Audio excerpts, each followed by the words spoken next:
harus kita buktikan siapa oknum yang dimaksudkan Yesus ini. Ada ahli Taurat, orang Farisi, orang munafik menyesatkan orang. Dengan berdalih, orang itu diajak untuk masuk ke dalam keyakinan dengan mengatakan, bertobatlah kau, ikutlah ajaranku, padahal ajaran yang mereka ajarkan itu sesat. Ya kan? Bener nggak? Padahal ajaran yang mereka ajarkan itu sesat. Sehingga dia mengatakan kepada orang tersebut yang ditobatkan, mereka ini mengajak orang itu untuk bertobat, padahal ajarannya sesat. Itu ya, jelas. Siapakah orang tersebut? Lalu ada orang yang berhasil ditobatkan mereka, lalu orang itu dibuat 2 kali lebih jahat daripada mereka. Nah, ini siapa sekarang oknumnya? Apakah Islam atau Kristen? Nah, itu dulu, itu poin paling penting. Apakah ini Islam yang dijadikan 2 kali lebih jahat daripada mereka, ataukah Islam yang dijadikan 2 kali lebih jahat daripada mereka? Nah, kita buktikan di sini perkataan Yesus. Kita telusuri siapakah itu ahli Taurat, siapakah itu orang Farisi, siapakah itu yang dikatakan orang munafik. Mereka keluar dari Yerusalem mengajarkan ajaran yang tidak berkesesuaian dengan Yesus. Ya, mengajarkan ajaran yang tidak berkesesuaian dengan Yesus, di mana Yesus itu mengajarkan hanya terkhusus kepada orang Yahudi. Ya, Yesus itu hanya mengajarkan terkhusus kepada orang Yahudi. Nah, mereka keluar di Yerusalem mencari orang Yahudi untuk mengajarkan ajaran yang tidak berkesesuaian dengan Yesus. Nah, sehingga orang Yahudi tersebut dijadikan 2 kali lebih jahat daripada mereka. Nah, orang Yahudi ini siapa sebenarnya? Siapakah mereka? Apa pecahan dari Yahudi? Apa agama yang setelah mereka mentobatkan ini? Apa agamanya? Kita telusuri lagi. Kemana kita arahnya? Ke arah siapakah ahli Taurat? Siapakah orang Farisi? Siapakah orang munafik itu? Apakah ada hubungannya dengan Rasulullah? Apakah ya Rasulullah ini pernah ke Yerusalem? Apakah Rasulullah pernah hidup di zamannya Yesus? Tidak. 1 poin. Berarti gugur. Kalau ini dihubungkan dengan Nabi Muhammad, nggak mungkin. Ya kan, betul nggak? Kalau ini Rasulullah di sini, di ayat ini, itu mustahil. Karena karena Nabi Muhammad itu 600 tahun setelah Yesus terangkat ke langit. Dan Rasulullah bukan dari Yerusalem lahirnya. Dia di tanah Arab. Tanah Tapi Mekah. sebentar bang. Itu ya. 200 ribu. Berapa tadi bang? 200 ribu di mana bang? Saya nggak ngomong 200 ribu. Lahirnya Nabi Muhammad? 600 tahun bang. 600 tahun. Nah, kalau agama Islam abad keberapa bang? Abad ke-7. Abad ke-7. Sorry, Nabi Muhammad itu lahir di abad ke-7. Islam itu sudah ada sejak awal bang. Itu nanti bang, itu nanti ya. Sekarang gini bang, kan kita sedang membuktikan perkataan Yesus. Yesus mengatakan, celakalah kamu ahli Taurat dan orang Farisi dan kamu orang munafik. Tentu orang yang dimaksudkan ini adalah orang yang sejaman dengan Yesus, yang di mana mereka mengajarkan orang tidak berkesesuaian dengan ajaran Yesus. Karena ada kata celakalah kamu. Yesus ini Yesus ini mengecam ahli Taurat, orang Farisi dan orang munafik. Kalau ini ditujukan kepada baginda Nabi Muhammad SAW, ya ini mustahil, karena Nabi Muhammad tidak sejaman dengan Nabi Isa atau Yesus. Iya. Ya, di sini kan jelas, celakalah kamu hai ahli-ahli Taurat dan orang-orang Farisi, hai kamu orang munafik, sebab kamu mengarungi lautan, menjelajah daratan. Nah, tadinya mereka berada di Yerusalem bersama-sama dengan Yesus. Apa yang mereka lakukan? Mereka keluar dari Yerusalem dengan cara mengarungi lautan lalu menjelajah daratan. Keluar dari Yerusalem, mengajarkan untuk mengajarkan yang tidak berkesesuaian dengan ajaran Yesus. Nah, di situ ada narasi katanya untuk mentobatkan satu orang saja, Nah, mereka ini mengajak orang untuk masuk ke dalam keyakinan mereka, yang dimana keyakinan mereka ini tidak sesuai dengan ajaran Yesus. Sini kau tobat, kau masuk ajaranku, kan begitu. Bertobat kau masuk ajaranku, ajaran kami. Sini. Padahal dia ini dibuat 2 kali lebih jahat daripada mereka. Jelas 2 kali lebih jahat daripada kamu sendiri. Berarti yang dikatakan Yesus ahli Taurat, orang Farisi, orang munafik, termasuk juga orang jahat. Nah, lalu Oke. orang yang masuk ke dalam keyakinannya ini diajak ke keyakinan mereka, dia dibuat 2 kali lebih jahat. Nah, siapakah mereka? Apakah yang muncul setelah itu? Ajaran apakah yang muncul setelah itu? Kristen atau Islam? Nah, kita makin mengkerucut nih, Bang. Kita makin Ya. mengkerucut. Nah, kita buktikan siapa itu ahli Taurat dan siapa itu orang Farisi dan siapa itu orang munafik. Siapa itu? Di Kisah Para Rasul 11. Oke, saya bisa sedikit Ya, silakan. menanggapi. Mungkin dalam perkataannya siapakah ahli Taurat, ya kan? Ya. Tapi sesuai dengan perkataan Abang tadi mengatakan bahwa umat Islam itu sudah ada sejak awal, kan begitu? Iya. Ya begitu ya. Nah, kalau kita cari tahu ahli Taurat ini itu adalah pakar-pakar hukum ya, pakar-pakar Iya. hukum orang Iya. itu dalam agama Yahudi ya, Iya. agama Yahudi. Bukan di suku Yahudi, Bang. Agama Yahudi itu bukan agama, Bang. Suku Yahudi. Iya, suku Yahudi. Oke. Iya. Tapi di dalam kekristenan itu kan disebut ahli kitab suci. Kalau di dalam kekristenan ya, itu disebut sebagai ahli kitab suci. Nah, berarti kalau misalkan ahli Taurat itu ya menurut narasi saya itu berarti itu kalau umat Islam sudah ada sejak awal, berarti itu ada ahli Taurat atau bukan? Oke, saya tahu maksud Anda. Kenapa saya mengatakan Islam itu sudah ada sejak awal, Bang? Ya, Islam itu adalah ajaran keselamatan. Seluruh para nabi mengajarkan keselamatan. Seluruh para nabi ya berseru kepada umatnya, Allah itu Esa. Pernah dengar? Musa mengatakan Allah itu Esa. Yesus mengatakan Allah itu Esa. Nabi Muhammad mengatakan Allah itu Esa. Islam itu adalah ajaran. Dan yang melaksanakan dan mengimani ajaran tersebut disebut orangnya Muslim. Itu Abang harus tahu dulu. Ya. Dari Nabi Adam sampai Nabi Muhammad itu membawa ajaran Islam. Ajaran keselamatan. Apabila berdosa, apabila kita berdosa kepada Tuhan, Tuhan selalu memerintahkan kita untuk yang namanya bertobat.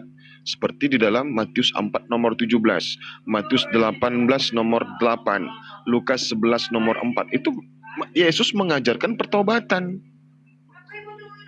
1 Yohanes 1 nomor 9.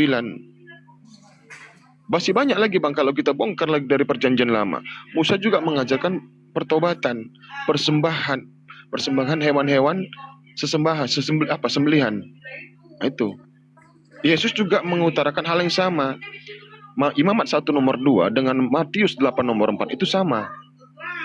Sama itu, Bang. Musa diajarkan apabila ada umatnya yang berdosa, dia hendaklah menyembelih hewan sesembelihan seperti domba, kambing, lembu atau kerbau. Nah, begitu juga perintah Yesus kepada pengikutnya. Matius 8 nomor 4. Itu berkesesuaian. Jadi sama, Bang. Ajaran Musa sama ajaran Yesus sama. Sampai ke Rasulullah juga sama. Nah, kami ada istilah namanya kurban. Nah, kurban ini didasari dari mana? Dari keikhlasannya Nabi Abraham ini diperintahkan Allah untuk menyembelih anaknya. Dari situlah awalnya kurban itu. Keikhlasan hati kita, ketundukan atau ketaatan kita kepada Allah atas perintahnya. Allah menguji Nabi Abraham atau Ibrahim alaihissalam untuk Nabi Abraham ini ya atau Ibrahim ini menyembelih anaknya yang satu-satunya pada zaman itu. Diuji karena dia sangat menginginkan seorang anak dari keturunan Sarah, tapi karena Sarah mandul, tidak mungkinlah dia menerima anak, mendapatkan keturunan. Lalu Sarah ini memberikan Hagar untuk dinikahi, Bang, oleh Abraham. Ikhlas dia memberikan Hagar ini untuk dinikahi oleh suaminya. Nah, lahirlah dari Hagar ini anaknya yang pertama, Nabi Ismail alaihissalam. Nah, setelah lahir, Allah menguji Nabi Abraham untuk menyembelih anaknya yang satu-satunya, yang diidam-idamkan, yang setiap hari Nabi Abraham itu berdoa kepada Allah. Setiap hari Nabi Abraham itu berdoa kepada Allah. Makanya anaknya bernama Ismail. Ismail itu artinya Allah mendengarkan doanya Abraham. Isma itu mendengarkan, El itu Tuhan. Jadi makanya ada sedikit pemaksaan tentang siapa itu yang disalibkan itu, disembelih itu adalah Ishak. Itu ada pemaksaan. Karena justru itu Tuhan menguji Abraham untuk menyembelih anaknya karena cuma satu. Abraham setiap hari berdoa, begitu lahir anaknya Tuhan minta dipersembahkan. Padahal Allah ini hanya menguji keikhlasan Abraham, menguji ketaatannya Abraham. Nah, itu. Tapi di kitab kalian malah Ishak yang dikorbankan. Ishak dan Ismail sudah ada di situ pada saat peristiwa itu. Nah, kalau seandainya salah satu putranya diminta oleh Allah, oleh Tuhannya Abraham, tentu saja Abraham ini tidak berat karena ada satu lagi. Antara Ismail atau Ishak, terserah siapa. Yang penting ada satu lagi. Kan begitu secara logikanya. Nah, setelah peristiwa itu, Ismail ini yang tadinya menurut kitab saudara, mereka diusir oleh Abraham dan Sarah, lalu mereka keluar dari Hebron menuju ke mana? Ke Betsheba. Ismail dan ibunya ini berada di Betsheba. Setelah peristiwa itu, anaknya dipulangkan ke Betsheba, bukan ke Hebron. Di Betsheba siapa? Ismail dan ibunya, Hagar. Nah, itu ada sedikit kekeliruan di situ, Bang. Karena dipaksakan kali, supaya Yesus ini Tuhan. Sengaja, Bang, dipaksakan kali kitab saudara itu sama penulis-penulisnya. Bahkan justru itulah yang dikatakan penyesat. Kesesatan semua. Itulah sampai sekarang. Kalau dia dari Matius 23 nomor 15 tadi itu ditujukan kepada Rasulullah, itu mustahil. Karena penyesat itu berada di zaman Yesus. Agama apakah yang muncul setelah itu? Kita buka data. Kisah Para Rasul 11 nomor 26. Apa kata yang di situ, Bang? Mereka tinggal bersama-sama dengan jemaat itu 1 tahun lamanya, sambil mengajar banyak orang. Di Antiochialah murid-murid itu untuk pertama kalinya disebut Kristen. Apakah Kristen ini berkesesuaian dengan ajaran Yesus? Kita buktikan lagi. Kita buktikan di Kisah Para Rasul 21 nomor 21. Apalagi dikatakan di situ? Mereka mendengar tentang engkau. Ya, tadi Yesus berkata, celakalah hai ahli Taurat, orang Farisi, orang munafik. Terus sebelumnya itu Yesus berpesan di Matius 7 nomor 15, waspadalah terhadap nabi-nabi palsu yang datang kepadamu. Kepadamu siapa? Orang Yahudi, Bani Israel, umatnya Yesus. Waspadalah terhadap nabi-nabi palsu. Nabi-nabi palsu ini arti daripada nabi, dia membawa firman lalu menyampaikan firman itu kepada orang lain, tapi mereka palsu, bukan firman Tuhan. Berarti firman Tuhan berarti firman yang mereka bawa itu sudah mereka rombak isinya. Tujuan apa? Untuk menyesatkan. Seperti yang dikatakan Matius 23 nomor 15 ini. Karena nabi palsu itu sifatnya menyesatkan orang. Itu jelas. Nah, siapakah yang pernah bertemu dengan murid Yesus? Murid Yesus itu adalah orang Yahudi. Beritakanlah Injil ke seluruh bangsa dan jadikanlah mereka muridku. Bangsa itu adalah bangsa Yahudi. Muridku adalah ditujukan kepada bangsa Yahudi, orang Israel. Dari ke-12 suku Israel. Makanya di Matius 28 nomor 19 nomor 28, Yesus mengatakan, ya, di situ keselamatan hanya diberikan kepada ke-12 suku Bani Israel. Kenapa dicabut? Waduh.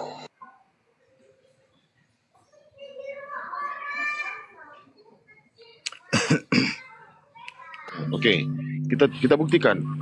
Paulus mengajarkan di Kisah Para Rasul 21 nomor 21. Ya. Mereka mendengarkan tentang engkau, bahwasanya kau mengajarkan orang Yahudi yang sudah tinggal di antara bangsa-bangsa lain. Ingat, Bang, Yahudi ini adalah murid Yesus. Waspadalah terhadap nabi-nabi palsu yang datang kepadamu. Kepadamu ini adalah orang Yahudi. Ya, waspadalah terhadap nabi-nabi palsu yang datang kepadamu, ditujukan kepada orang Yahudi. Yesus berpesan kepada orang Yahudi, waspada terhadap nabi-nabi palsu kepada kalian datangan kelak. Nah, Paulus mengajarkan mereka mendengarkan tentang engkau, bahwasannya engkau mengajarkan orang-orang Yahudi yang sudah tinggal di antara bangsa-bangsa lain. Yang pertama mereka mengajarkan apa? Melepaskan hukum Musa. Ingat, Yesus datang tidak meniadakan satu iota pun hukum Taurat. Ingat itu, Matius 5 nomor 17 sampai 19. Tapi Paulus mengajarkan orang Yahudi untuk melepaskan hukum Musa. Yang kedua, apalagi? Tidak lagi bersunat, padahal mereka hukumnya wajib bersunat. Kejadian 17, 10 sampai 14. Wajib mereka bersunat. Kita buka datanya. Di mana kewajiban mereka? Kita buka ya. Ada pengamat di belakang saya nih. Dari Oten juga. Oke. Mantan Oten, sorry. Inilah perjanjianku yang harus kamu pegang. Perjanjian antara aku dan kamu serta keturunanmu yang yaitu setiap laki-laki di antara kamu harus disunat. Di antara kamu harus disunat. Berarti di antara orang Yahudi, orang siapa? Banyak. Orang banyak di antaramu wajib hukumnya laki-laki. Yang 11 saya baca. Haruslah dikerat kulit katanmu, dan itulah akan menjadi tanda perjanjian antara aku dan kamu. 12-nya, anak yang berumur 8 hari. Ingat ya, anak yang berumur 8 hari haruslah disunat ya. Anak yang berumur 8 hari haruslah disunat. Ini ada penegasan, yakni setiap laki-laki di antara kamu turun-temurun, baik yang lahir di rumahmu maupun yang dibeli dengan uang dari salah satu seseorang asing, tetapi tidak termasuk keturunanmu.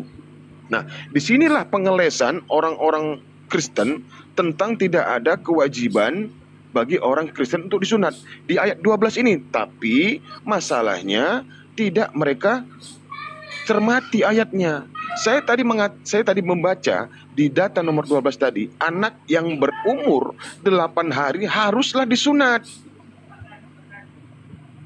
tetapi tidak termasuk keturunanmu. Artinya apa? Di luar dari Bani Israel tidak mesti harus 8 hari. Nah, disinilah salah saudara-saudara Kristen memahami Kejadian 17 nomor 12. Jadi disangkanya tetapi tidak termasuk keturunanmu wajib disunat. Penegasannya di awal kalimat, anak yang berumur 8 hari haruslah disunat, kecuali yang bukan keturunanmu.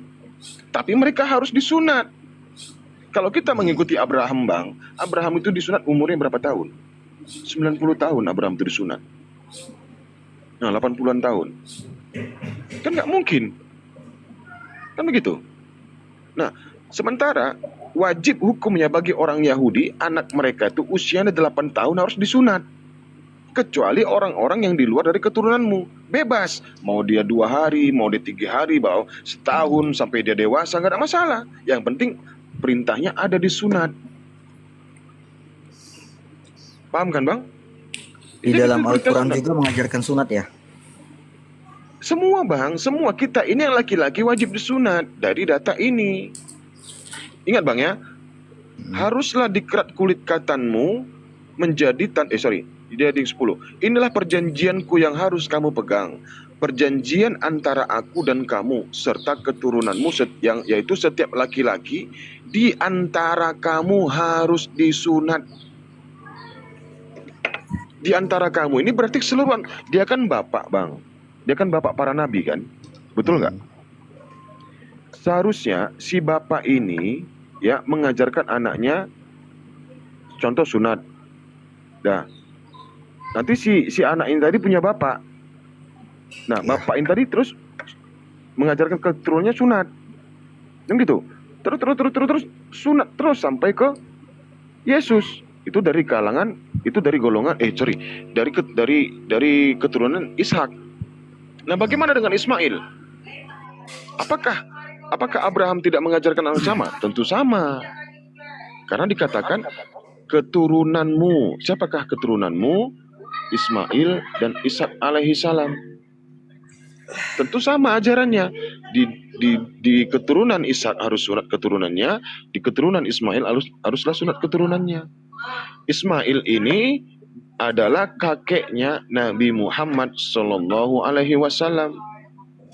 Makanya nggak perlu lagi ada di mana datanya Nabi Muhammad disunat, nggak perlu lagi karena sudah perjanjian kekal. Begitu juga Musa, begitu juga Daud, Salomo, Yeskiel, Yeremia, di mana mereka datanya sunat, nggak perlu lagi karena itu adalah perjanjian kekal. Di mana yang nama-nama yang saya sebutkan tadi adalah orang yang tunduk kepada hukum Tuhan dan mereka orang Yahudi. Mereka keturunannya Abraham. Seluruh keturunan Abraham wajib hukumnya disunat. Itu wajib. Begitu juga orang-orang yang berada di antara kamu. Di penegasannya lagi di data nomor 12 tadi. Tetapi tidak termasuk keturunanmu. Itu tentang perihal anak yang berumur 8 hari haruslah sunat. Kalau orang Yahudi wajib 8 hari. Di luar dari bangsa Yahudi tidak wajib 8 hari. Termasuk kami umat Islam. Umatnya Rasulullah. Saya sunat di usia 7 tahun. Itu wajib Bang, karena itu adalah suatu bentuk dari Tuhan untuk mengajarkan kita pola kebersihan. Saya yakin abang ini orangnya kritis. Ya, abang mencoba untuk mencari kebenaran.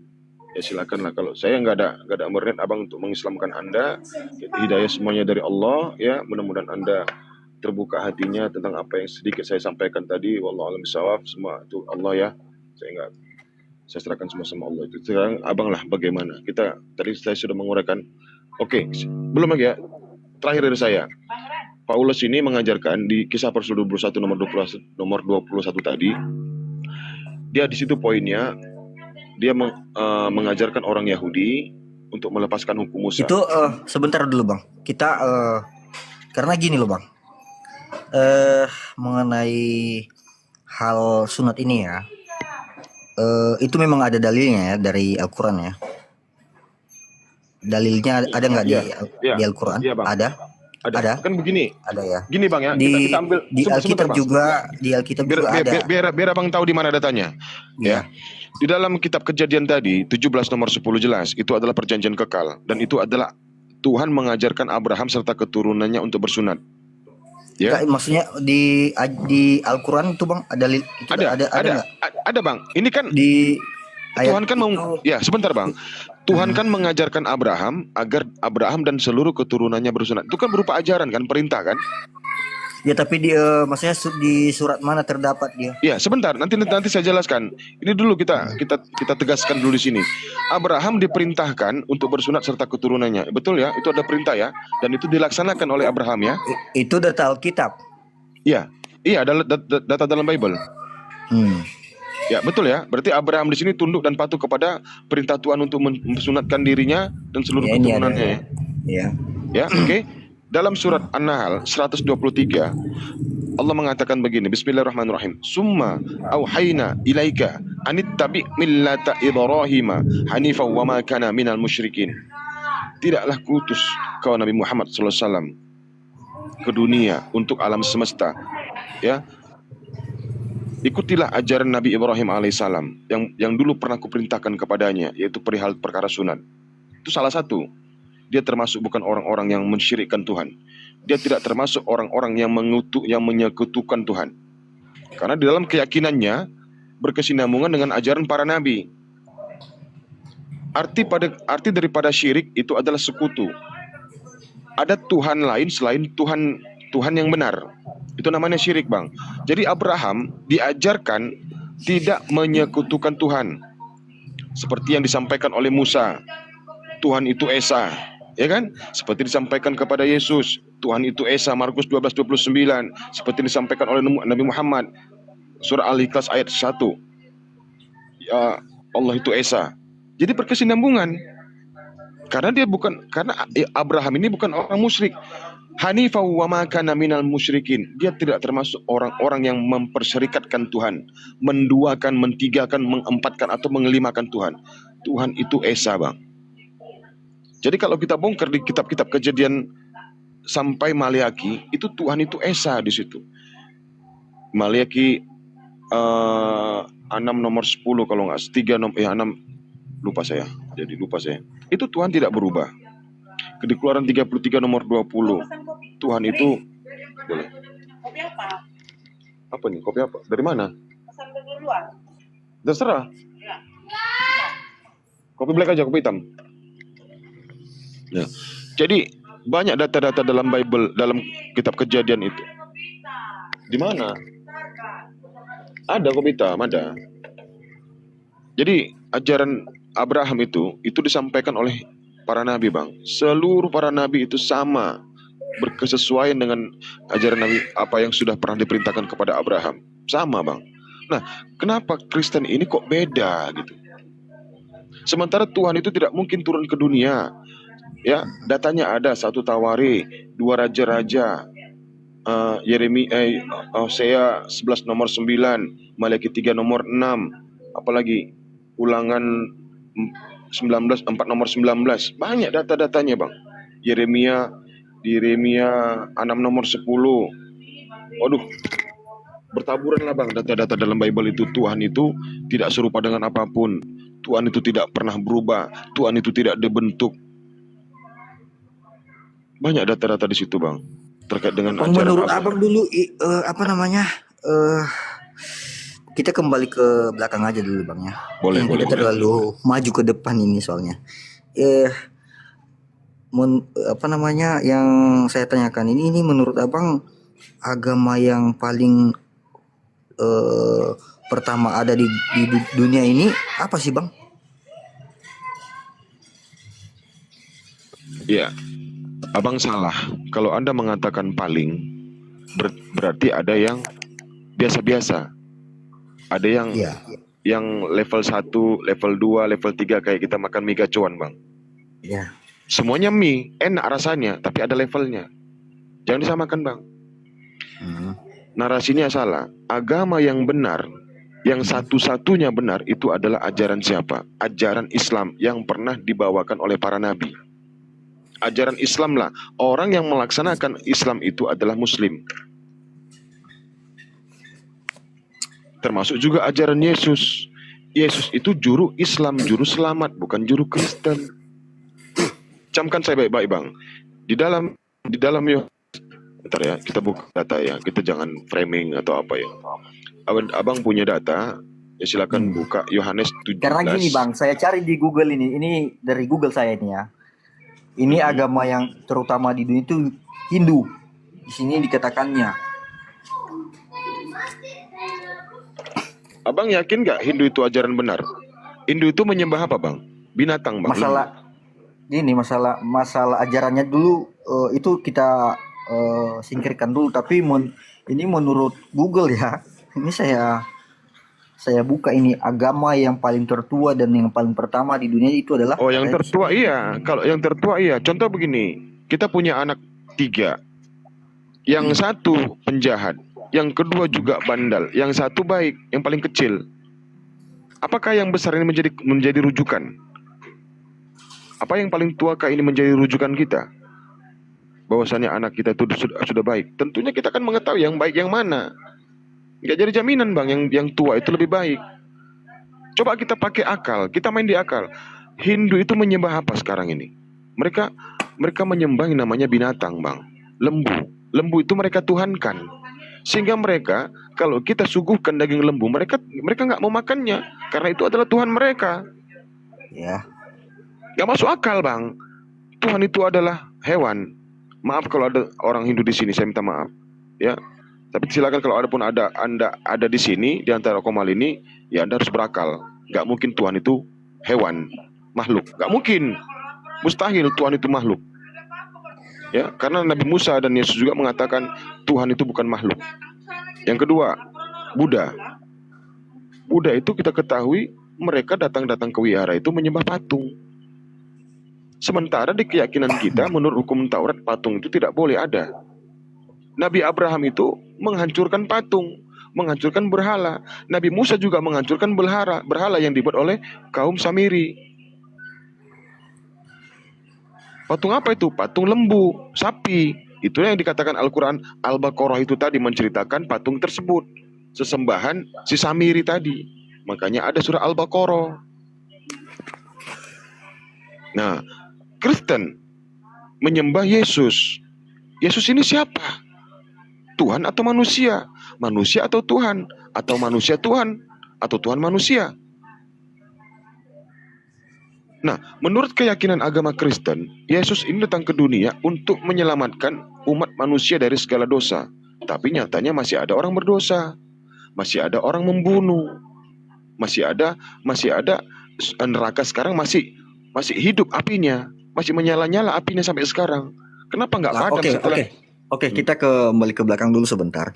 Boleh. Setelah agama itu sebenarnya Hindu ya, agama yang paling Tua. ya, dan itu sebenarnya Yahudi itu bukan agama kah menurut abang Bukan, atau suku? bukan bang, suku. Mereka suku. Tapi kenapa dikatakan di sini agama Yahudi? Ya itu kan satu. Karena setelah agama Yahudi itu lahirlah agama Kristen ke abad 1. Apakah salah?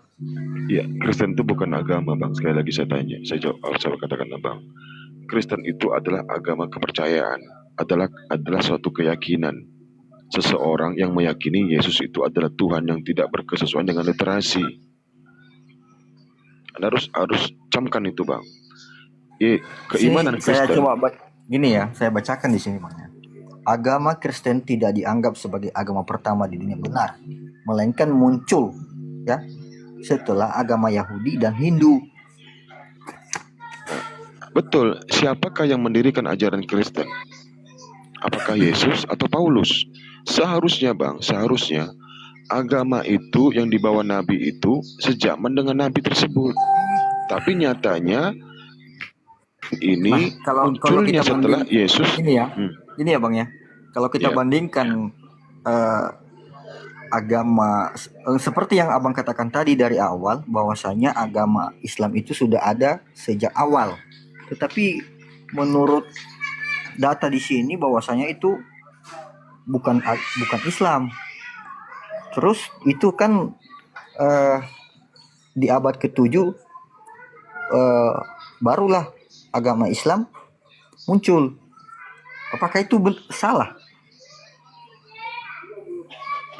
Kan sudah saya katakan tadi, Islam itu bukan muncul hanya di abad ke-7.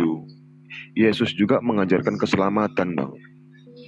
Makanya begini bang ya, selama Yohanes 17, perikopnya itu adalah doa Yesus untuk murid-muridnya. Ini doa Yesus loh, diperkhususkan untuk kepada murid-muridnya. Dia minta kepada Bapa agar murid-muridnya ini yang setia ini diselamatkan, dijaga. Ini yang saya baca ya bang ya, saya urai kata per kata ataupun kalimat-kalimat penggalan. Selama aku bersama mereka, ingat ya, selama Yesus bersama dengan murid-muridnya, aku memelihara mereka. Artinya apa? Yesus ini selalu memelihara dan menjaga mereka.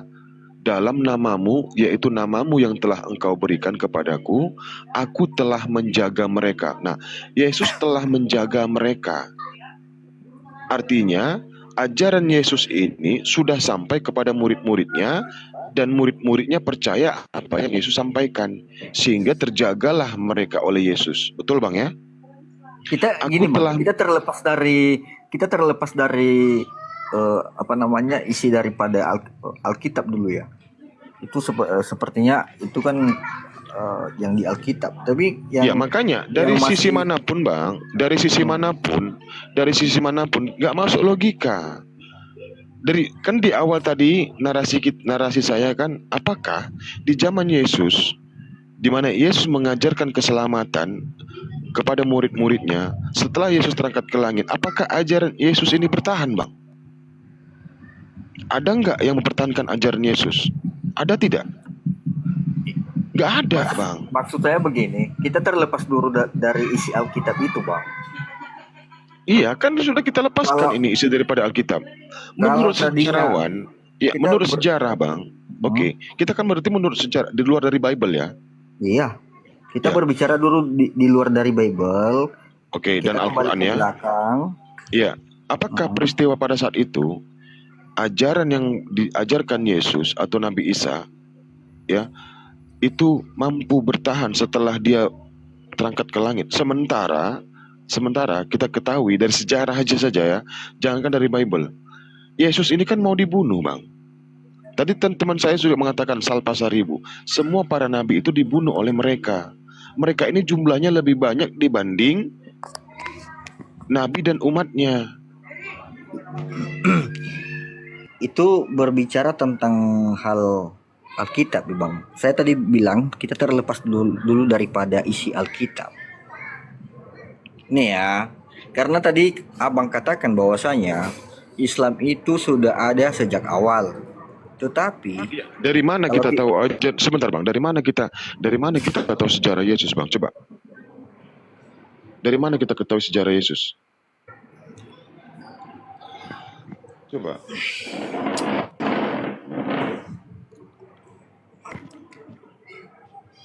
begini, Bang, saya bilangkan kita berbicara dulu terlepas daripada Alkitab atau sejarah Yesus. Kita dulu kembali ke Iya. belakangnya. Tadi Abang katakan dari awal, saya sudah tangkap itu bahwasanya Abang mengatakan tadi agama Islam itu sudah ada sejak awal.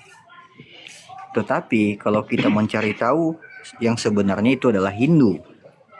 Tetapi sebenarnya Hindu itu mungkin seperti yang Abang jelasin tadi, mereka menyembah mungkin entah apalah gitu ya. Kita bisa tidak sebut di sini kan. Nah, jadi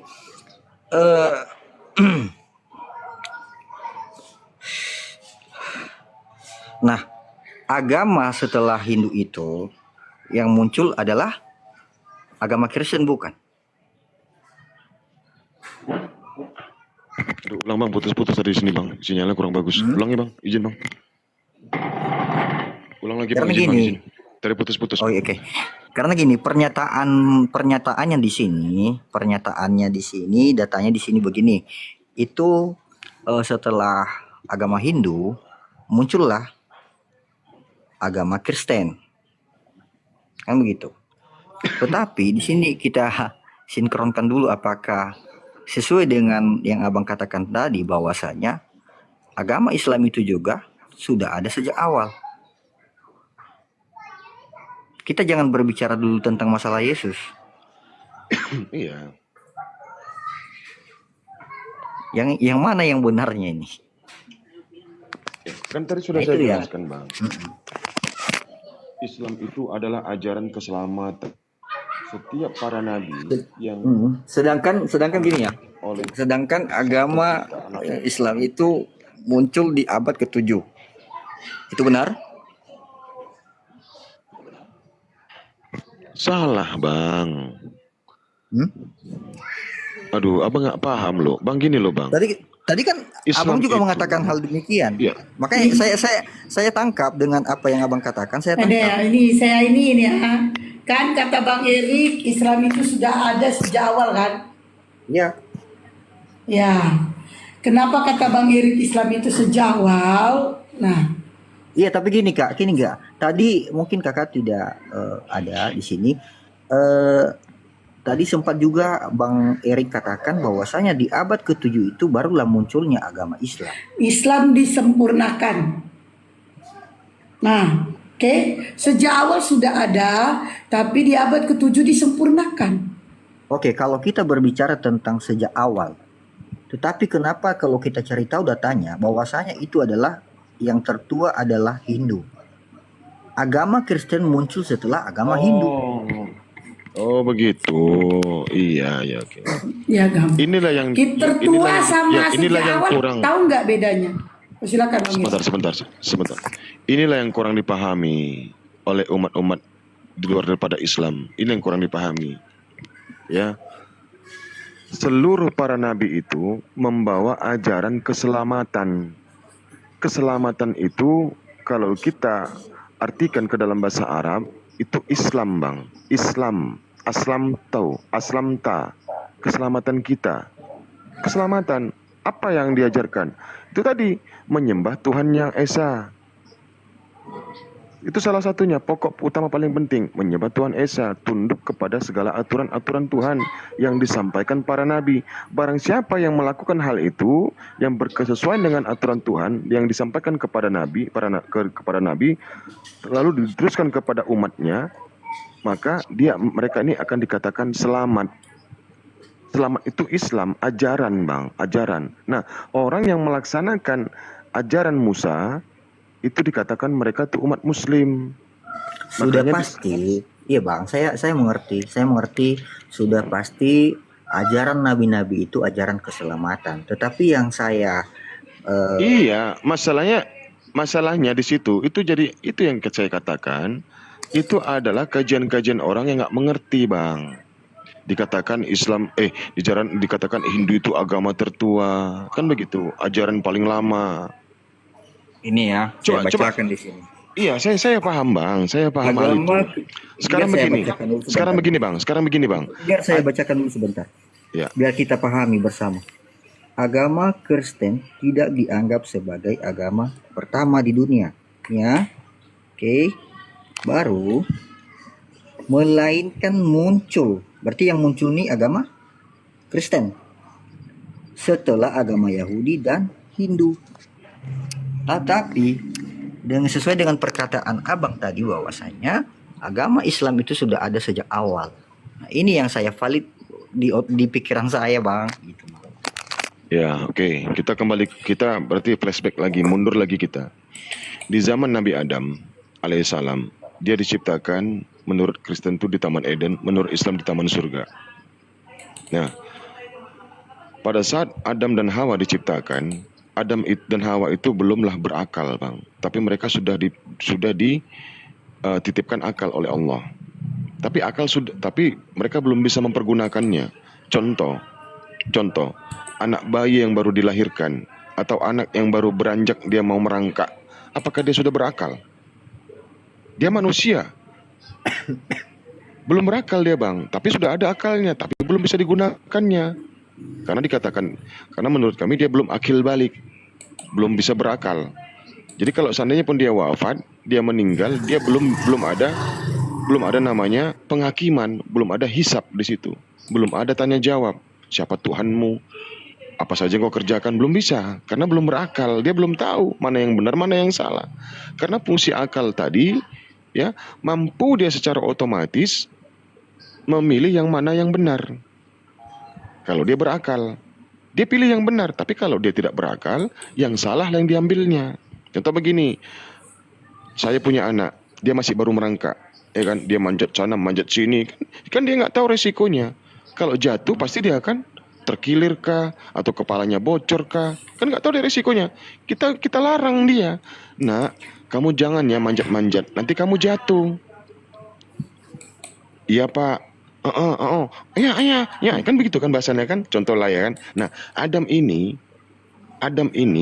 dilarang oleh Allah, jangan makan buah itu, jangan kau dekati.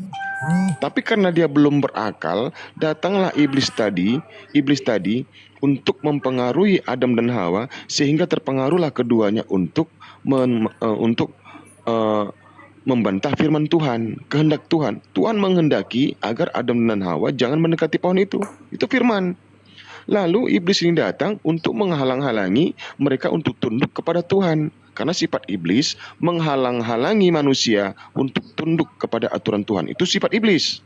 Karena iblis mau mencari sahabatnya kelak di neraka jahanam. Na'udzubillah min zalik. Nah, jadi apa yang dialami oleh Adam dan Hawa itu mereka belum berakal. Nah, lalu setelah itu di dalam Al-Quran Allah sewaktu Adam masih hidup dan Hawa masih hidup, Allah mengajari mereka untuk bagaimana caranya minta ampun kepada Allah. Diajarkan apa doanya? Rabbana zalamna anfusana wa illam taghfir lana wa tarhamna lanakunanna minal khasirin. Ya Allah, ampunilah dosa kami. Jika kau tidak mengampuni dosa kami, kami termasuk orang-orang yang rugi. Itu caranya. Diajarkanlah bagaimana supaya bertobat.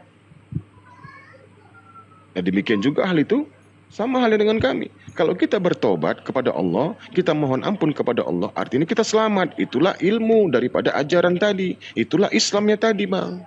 Islam itulah mengajarkan Allah. Allah mengajarkan kami untuk menjadi selamat. Dengan cara apa? Kalau kau berdosa, kau akan masuk neraka jika kau tidak bertobat. Kau tidak akan selamat. Tapi kalau kau mengikuti apa yang kuperintahkan, kau bertobat kepadaku, kau minta ampun kepadaku atas dari apa kesalahan-kesalahanmu, niscaya kau akan kuselamatkan. Kau akan menjadi pengikut ajaran Islam.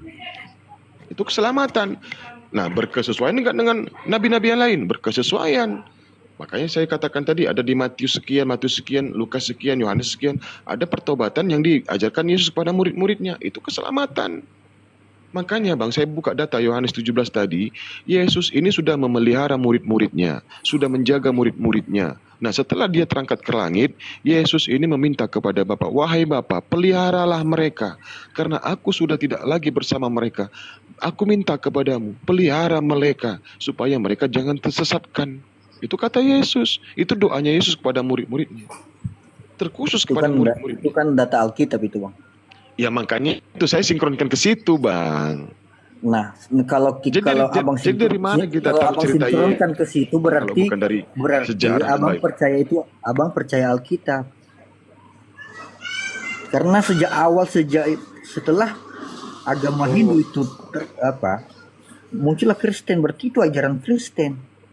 Kenapa jadi bisa ajaran Kristen itu bisa masuk ke Al-Quran, ke Islam gitu?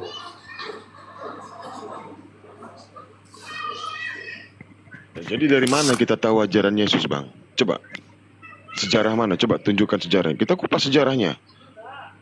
Bukan masalah. Tadi kan kata Bang Arepa, berarti abang percaya disimak, kitab. Bang. Memang kami percaya kitab. Yang bilang kami gak percaya kitab siapa? Memang kami percaya kitab. Kami gak percaya omongan kalian. Kami percaya kitab. Kalian yang mengatakan Yesus Tuhan, kami gak percaya. Makanya kami percaya kitab. Kenapa kami percaya kitab? Begini, Karena Bang. di kitabmu dikatakan Yesus utusan, tapi kalian menuhankan. Kita jangan berbicara isi kitabnya dulu ya. Tapi Giliran gua ngomong jangan bicara isi kitab. Iya. Giliran gua ngomong jangan. Oke. Karena semua penjelasan daripada Bang Erik itu kan data Alkitab. Seperti begitu kah? Terus lah kenapa lantaran di situ kan Yesus sebagai juru selamat. Nah, kenapa tidak menerima dan tidak mengakui bahwa Yesus itu adalah Tuhan gitu? Sedangkan di isi Alkitab itu, nah semua yang abang jelaskan tadi itu data Alkitab gitu loh. Iya, semua yang dijelaskan data Alkitab. Di mana di dalam Alkitabmu Yesus mengatakan dia Tuhan, biar kami percaya. Ayo, di mana di dalam Alkitabmu Yesus mengatakan dia Tuhan? Yang dikatakan Bang Eri isi data kitab. Karena isi Alkitab itu kami percaya. Tapi kenapa kalian tidak percaya Yesus Tuhan? Ya udah, tunjukkan satu data yang mengatakan Yesus Tuhan. Silakan. Ribet banget. Bukan, artinya begini, kalian kan mengimani Yesus. Kalian kan mengimani Yesus itu datang sebagai juru selamat. Ya kan? Dia datang, semua para nabi datang itu sebagai juru selamat, menyelamatkan, mengislamkan. Itu. Islam itu selamat, Bang, artinya. Ya. Banyak mengatakan artinya banyak daripada arti makna daripada Islam tadi. Keselamatan juga di situ ada, ya. Makanya tadi saya bawa data Yohanes 17 tadi, ya. Coba camkan baik-baik ya. Ini nggak ada hubungannya dengan penyaliban, Bang. Sama sekali ini tidak ada hubungannya dengan penyaliban. Betul, Bang. Kalau Anda camkan ini, Anda betul-betul memaknai Yohanes 17 nomor 12 ini. Anda yakin Anda akan kembali berpikir keras untuk bagaimana caranya meninggalkan Kristen. Saya yakin kalau Anda betul-betul memaknai, saya urai ini. Kata Yesus Yohanes 17 nomor 12. Coba silakan Anda juga baca supaya saya tidak asumsi, supaya saya nggak menambah-nambahi. Tapi saya sedikit menguraikan daripada perkataan Yesus supaya kita lebih tegas memahaminya. Selama aku bersama mereka, artinya Yesus pada saat masih bersama-sama dengan murid-murid Yesus. Apa kata Yesus selanjutnya? Aku memelihara mereka. Apa yang dipelihara? Dari sikap serta perilaku mereka sehingga mereka tidak berbuat dosa. Ya kan? Aku memelihara mereka dalam namamu. yaitu namamu yang telah engkau berikan kepadaku. Nah, Yesus memelihara murid-muridnya agar mereka tidak yang namanya melakukan yang namanya dosa. Karena Yesus sudah sudah meminta kepada Bapa, dia dengan mengatakan, aku sudah memelihara mereka Bapa. Oke, Aku ini telah Bang ya. menjaga mereka. Iya. Sebentar Bang, aku telah menjaga mereka. Nah, aku telah menjaga mereka berarti Yesus berhasil menjaga murid-muridnya ini dari perbuatan maksiat. Dan tidak ada seorang pun, nah ini dia penegasannya, dan tidak ada seorang pun dari mereka yang binasa. Nah ini dia, Yesus sudah berhasil menjaga dan memelihara murid-muridnya, sehingga murid-muridnya ini yang percaya atas kedatangan Yesus, mereka sudah dijamin tidak akan binasa. Ini jaminan Yesus Bang. Mereka sudah diselamatkan oleh Yesus dengan ajaran Yesus dari mereka yang binasa, ya. Dan tidak ada seorang pun dari mereka yang binasa selain daripada dia yang telah ditentukan untuk binasa. Berarti ada salah satu muridnya yang binasa, supaya genaplah yang tertulis dalam kitab suci. Nah, siapakah ini yang binasa ini? Nah, kalau kita ambil lagi data Yohanes 6:70-71, ternyata salah satu muridnya yang binasa itu adalah Yudas. Yudas. Mereka ini murid-muridnya sudah aman, Yesus sudah selesai tugasnya. Ya, Yesus oke. sudah selesai tugasnya menjaga murid-muridnya. Nah, tinggallah kebinasaan si Yudas ini. Oke, Sudah kita selesai lanjut Bang tugas ya. Yesus. Oke, Ah, bisa kita jadi lanjut. Yesus mati di tiang salib untuk menyelamatkan siapa? Pertanyaan saya. Coba saya tanya dulu Anda. Oke. Yesus Gini ya. di tiang salib mati untuk menyelamatkan siapa? Sementara Yesus sudah menjaga dan memelihara murid-muridnya sehingga muridnya itu percaya dan mereka tidak akan binasa. Nah, Nah, setuju. pertanyaan saya, Yesus mati di tiang salib untuk menyelamatkan siapa lagi, Bang? Silakan. Itu nanti kita lanjut Bang. Tapi saya kembali dulu ke Alkitab tadi, bahwasanya orang Abang mengakui bahwasanya itu Alkitab benar, ya kan? Tetapi 12% Bang, 12% dari 100%, sisanya 82 itu nggak bisa kita percaya. Yesus istilahnya orang Abang tidak mengakui bahwasanya itu adalah Allah gitu. Tapi di sini dikatakannya, saya coba buka ya. Yesus disebut sebagai Allah karena melakukan banyak mukjizat menjadi penebus dosa manusia. Di mana Dan itu tertulis, Bang? atas dasar kehendak Allah. Di mana itu Sebentar dulu. tertulis, Bang? Sebentar dulu, Mas. Di mana? Enggak. Di mana Sebentar itu tertulis? Enggak, Sebentar kenapa dulu. enggak mau Besarkan jawab? dia, besarkan dia, besarkan dia, Di besarkan mana dia, itu besarkan. tertulis? Enggak ada dalam Bible kayak gitu, enggak ada. Besarkan dia, Esti, besarkan lah, Nah, dibesarkan. ini di mana itu Enggak. tertulis? Enggak ada dalam Bible kata-kata kayak gitu. Kau kira aku enggak hafal Bible, Bu? Di mana itu tertulis? Di mana itu tertulis? Saya udah mulai nipu kok kan? Ular bluda itu. Bentar. Biarkan. Ini saya bisa lanjut atau bagaimana? Iya, tapi sebutkan dulu data kau tadi di mana itu tertulis. Sabar dulu kan. Disuruhnya sabar. Waktu Bang Erik tadi ngomong kan saya tidak Diam dulu, Esti, biarkan dulu. begitu Biarkan dulu. kan. Silakan, Saya kan silakan. ini kan Karena Bang Erik ngomong giliran gak Pak- nipu, kau nipu. Iya. Iya. Giliran saya sekarang kan begitu. Oke. Ya silakan, Iya. silakan. Ya. Nah, itu menurut data ya, tapi menurut akal saya begini. Memang kenapa Yesus dikatakan sebagai Allah? Ini menurut akal saya ya. Kenapa Yesus dikatakan sebagai Allah? Karena dia adalah utusan daripada Allah, Bapa di surga. Ya kan? Kenapa dia menjelma sebagai manusia untuk menebus dosa umat manusia? Sehingga dia mati di kayu salib. Itu akal saya ya. Itu akal saya. Dan seperti dikatakannya di Yohanes apa nih ya? 14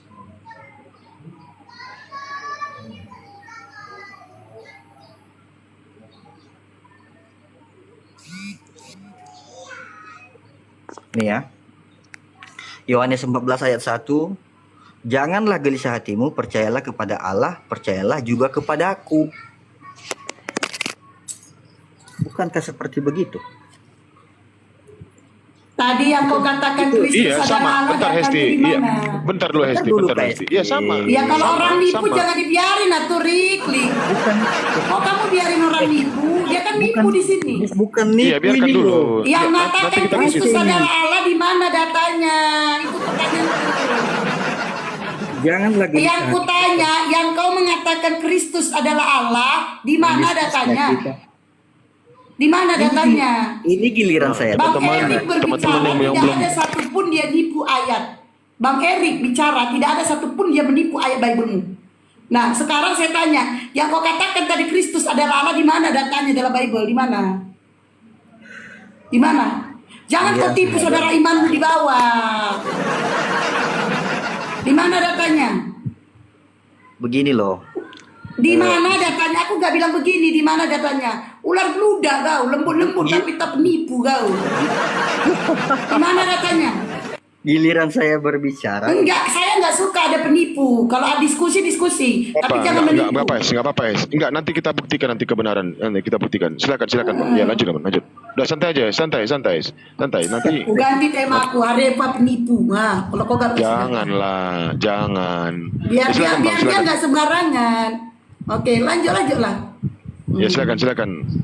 Alau, silakan.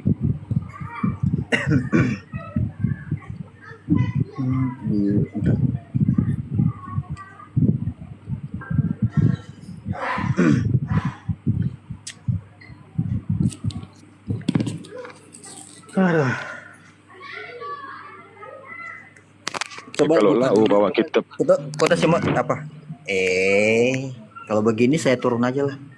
Turun aja nggak enggak. apa-apa. Tunggu Ya, lah, turun aja. Les. Alah. Biar bisa enggak. Iya. Karena dia Karena udah menipu, dia nggak nunjukkan data. Gini aja, saya baca Yohanes 10 ayat 30. Lari ke Yohanes, diminta data. lari ke Yohanes. Aku dan Bapa adalah satu. Ini ya, saya tunjukkan ini, bukan apa. Oke. Iya. Aku dan Bapa, ya, Yohanes 10:30. Aku dan Bapa adalah satu. Nah, artinya Yesus mati di tiang salib, Bapa juga mati di tiang salib. Itu kan Iya, Bang. kisahnya itu, Bang. Iya, Anda kan bawa data. Iya, itu kan kisahnya untuk Gara-gara Anda dituntut minta manusia. data di mana Yesus itu ada. Saya bukan Ya, bernaras- tadi kan Anda dituntut narasi minta biar loh, data, artinya mana datanya. di sini kan dikatakan- Anda bawa data. Karena gini, Iya, di Nah, awal tadi kan Anda tadi- waktu tadi Abang katakan, Waktu Anda Yesus mengatakan bahwasanya percaya dengan Alkitab. Itu kan Alkitab itu kan firmannya, itu kan firman. Berarti firman itu adalah Allah. Begitu. Dari itu Yohanes berarti Bible itu ayat- Allah gitu. Dari itu Yohanes 1 bukan Berarti Bible Yohanes itu 1 Allah. ayat 1. Oke. Oke, Bang. Oke. Coba Anda buka Yohanes 17 nomor 3. Ini dulu, Bang. Inilah hidup Ini yang kekal itu. Ya tunggu Bang, iya, saya langsung ke jantung pertahanan Bang. Saya nggak mau menyek-menyek Bang, kayak apa? Kayak PK itu nggak mau ya.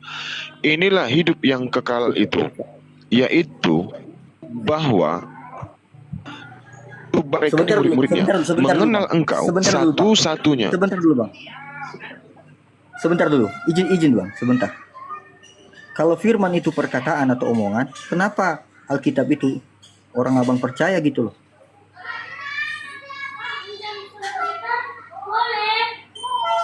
Tadi kan sudah dikatakan Ini kan kita kan mencari ilmu perbandingan Bang.